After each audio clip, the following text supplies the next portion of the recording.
It's very well known in research that fathers are vital to children's welfare, whether together with the mother or not.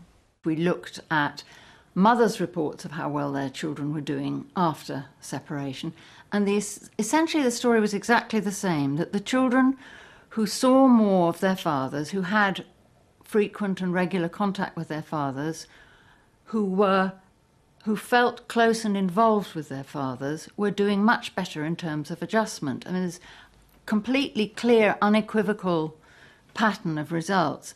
Back in the 70s, their whole objective is to create a society where women don't actually need men, whereby they can raise their children, and if they want the man there, they can have him there, and if they don't, he can just disappear.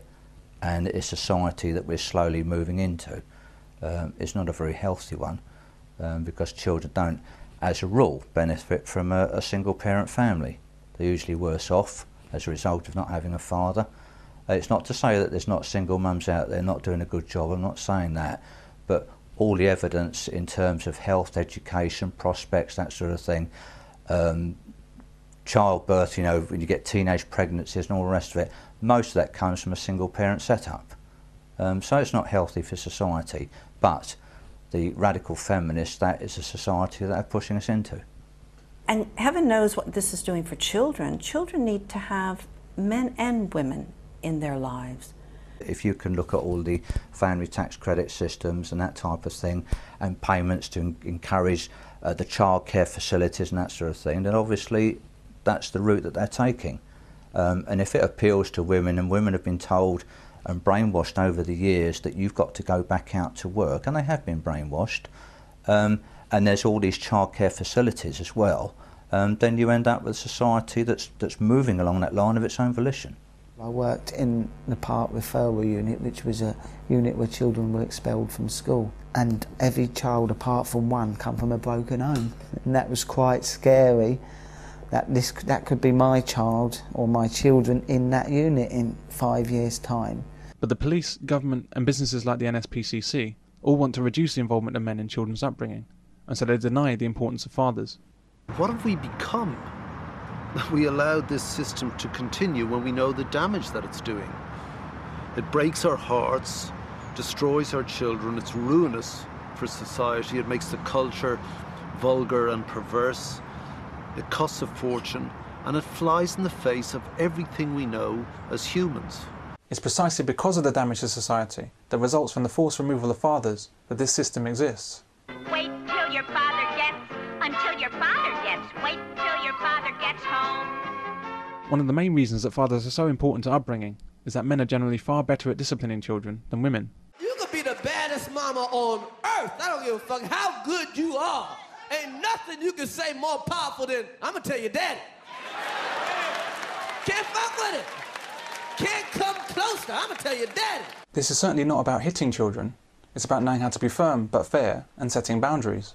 My son is 9 years old, he's 10 next birthday, and he can already walk all over his mum. But he can't do that with me, and I don't have to raise my voice at him, I just have to look at my son, and he knows that he's pushed it too far and he won't push it any further. So there's no smacking, there's no basically shouting, it's just a look. Where he hasn't got that with the mum, he can walk all over her. But well-disciplined children don't become criminals, don't become vulnerable to abuse, and don't need government intervention. This is bad news for a long list of agencies. The discipline provided by men doesn't just apply to his own children. The positive influence of men extends to all children they come across, but this influence has been ceaselessly eroded, such that now, men are considered suspect for showing any interest whatsoever in children and their welfare. You got a light? You gotta be kidding me. Toto, look at this kid. Jesus Christ, what are you, 13? And you getting high? You're not gonna give us a lecture, are you? No, not a lecture, a life lesson. We're primed by the negative activities of the NSPCC and the government to actually expect aberrant behaviour from men around children, and so any accusation is readily believed. In self-defence, men are forced to distance themselves from children for fear of what they may be accused of. Just put the joint down, kid. Just give me a light, old man, or I'll tell my daddy put your hand on my knee.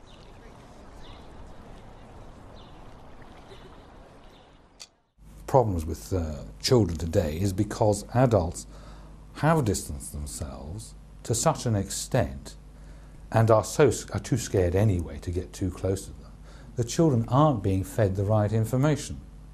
They're having to discover it for themselves.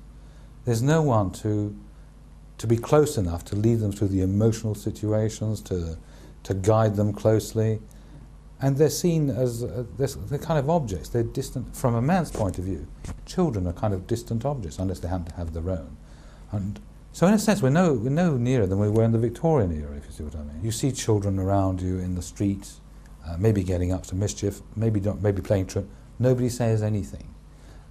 Jimmy Bulger, wasn't he? He was walked out of the middle of the shopping centre, and so you had little Jimmy Bulger, the two boys who eventually killed him, walking around the street during school hours. Nobody says anything. The alienation of men from children. For men to feel safe around children, the best thing that they can do is to be cold and distant. And that's exactly what they've become. Men have become cold and distant to a large extent. So, for example, teachers, male teachers, won't go near the children. They'll be rigid. And so children grow up thinking, God, men are cold and distant. And they are. They have to be, for their own protection. And I, as a male, resent that very deeply, and I think a lot of men do as well. And they're angered by it. And a lot of boys have missed out as a result of that, boys in particular. I mean, it's a double whammy for them, because if they haven't got the male role model, and they haven't got the affection, they're missing a lot. Hence all the delinquency. Hence almost the psychopathy in our society. The government and charities want themselves to be the only agencies involved in child protection, instead of the most appropriate and the most effective child protector on the planet, men. Perversely, by removing men from protecting children, they create much larger numbers of children in need of protection. This should be ironic, but it's actually great for business.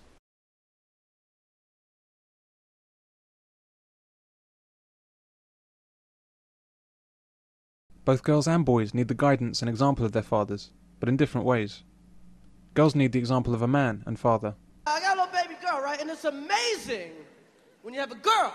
You're a man, you have a girl. It's eye-opening.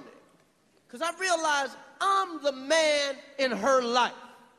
And my relationship with my daughter is going to affect her relationship with men for the rest of her life.